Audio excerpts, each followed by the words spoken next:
Bom dia, meus queridos. Vamos lá? Já ia começar a falar sobre Guerra Fria. Mas antes, deixa eu perguntar uma coisa pra vocês. Como é que estão na quarentena aí?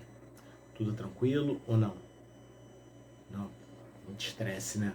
Estão desesperados aí, querendo brincar, querendo ir pra rua, mas não pode.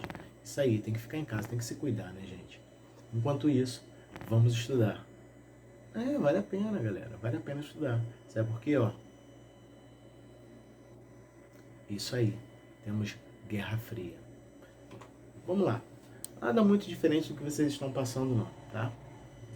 Lógico, vocês já devem ter escutado falar sobre uma questão em relação sobre uma questão política entre capitalismo, socialismo, tá? Isso veio bem forte lá no pós-Segunda Guerra Mundial. Exatamente.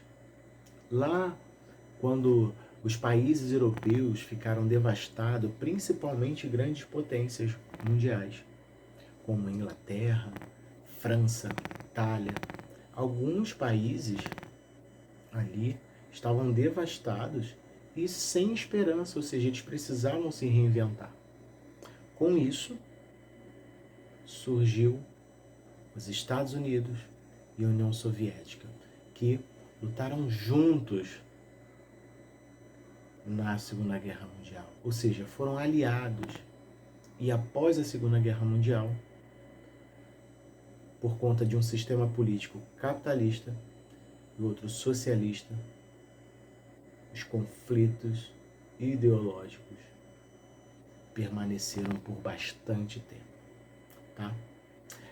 Esse período entre pós-Segunda Guerra Mundial e 1991, esse período ficou conhecido como Guerra Fria, ou seja, dividiu o mundo em dois blocos.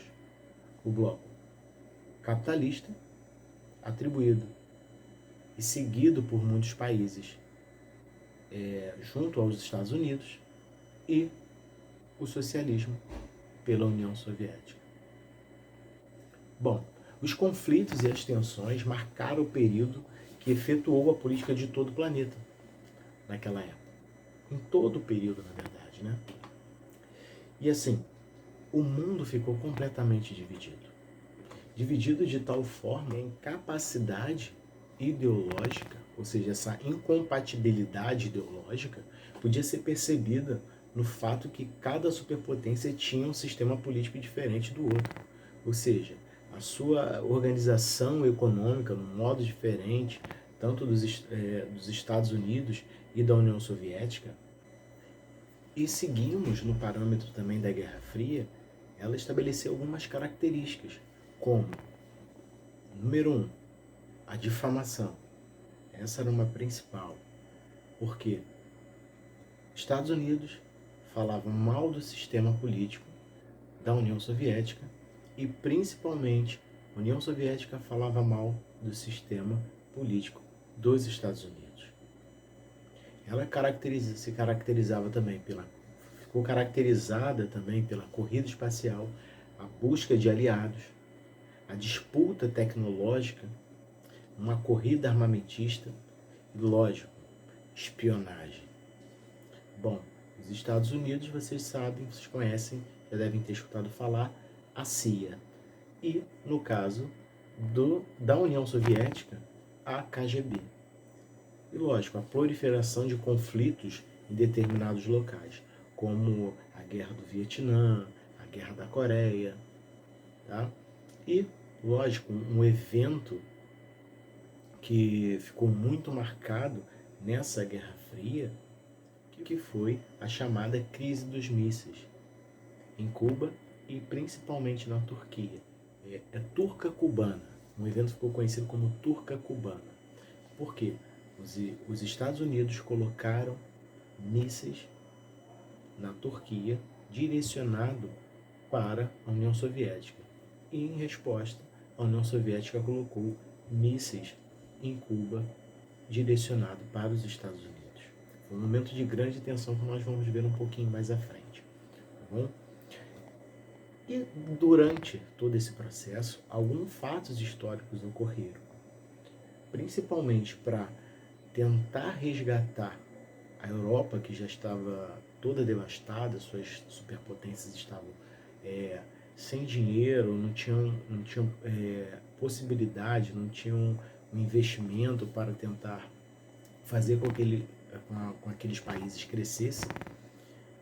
Então, o presidente Truman, em 12 de março de 1947, ele, no seu grande congresso, ou seja, no congresso da sua nação, ele fez um violento discurso contra o comunismo. Defender o mundo livre contra a ameaça comunista. Ou seja, naquela época, esse discurso foi muito fervoroso.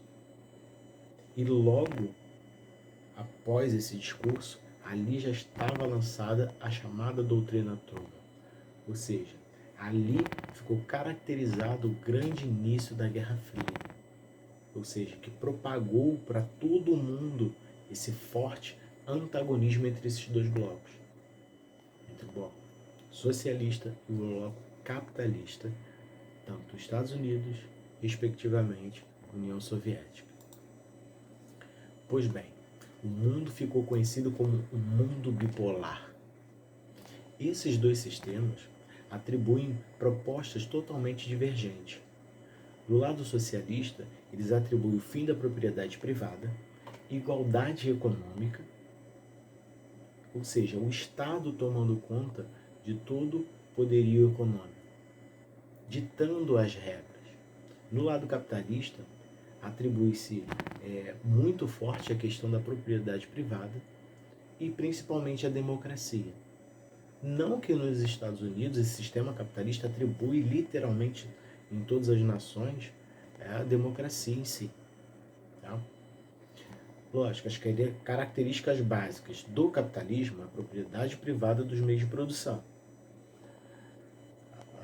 Uma outra característica, ou seja, é pouca intervenção do Estado na economia do país. A sociedade de classes diferenciada, ou seja, a consequência disso tudo também ocasiona a desigualdade social. Isso é um fato. Tá? E a quarta característica, o objetivo, é o acúmulo de capital, ou seja, o lucro. O sistema capitalista ele visa literalmente o lucro. Já no sistema socialista, algumas características é que os meios de produção pertencem à coletividade. Ou seja, não existe direito à propriedade privada. Não existe diferentes classes sociais. Ou seja, eles lutam para que não ocorra uma desigualdade econômica entre todas as classes. A economia estabelece uma economia planificada, ou seja, a economia é comandada pelo Estado. E o objetivo é o estado do bem-estar social. Tal como em 1949, os Estados Unidos, junto com os países do oeste europeu, criaram, no caso, a Organização do Tratado do Atlântico Norte. Ou seja, é uma força militar que poderia atuar na Europa, que ia atuar na Europa. Ou seja, determinava, os Estados Unidos determinavam, por muitas vezes, até onde aquelas forças militares poderiam atuar.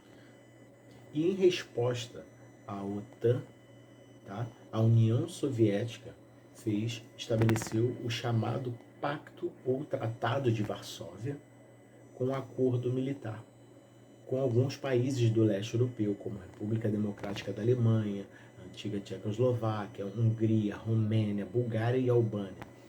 Esses eram alguns dos países que estabeleceram esse Tratado de Varsóvia.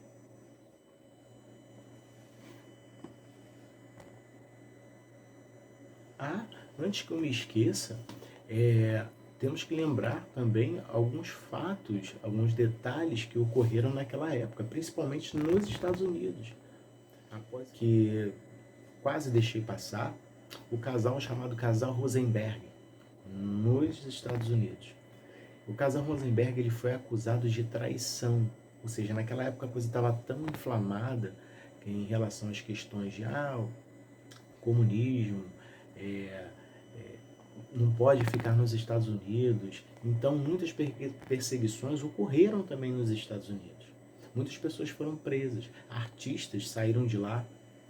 Por exemplo, o Charles Chaplin foi um que na época da Guerra Fria, principalmente nessa época, ele saiu de lá, o Charles Chaplin, inglês, voltou para a Inglaterra, até mesmo com medo disso.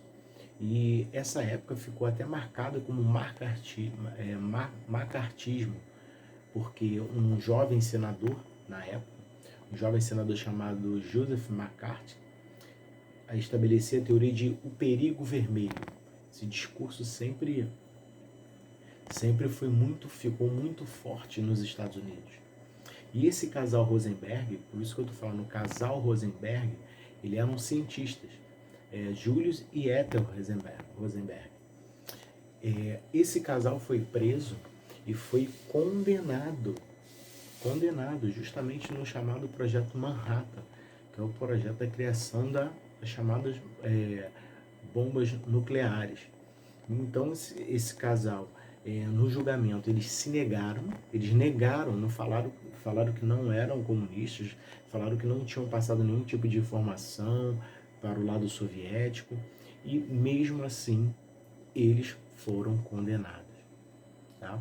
Inclusive o Papa naquela época, se eu não me engano era o Papa Pio XII, se eu não me engano, pediu, conversou, fez uma grande declaração pedindo para que aquilo não acontecesse, mas não teve jeito, tá bom? Não teve jeito.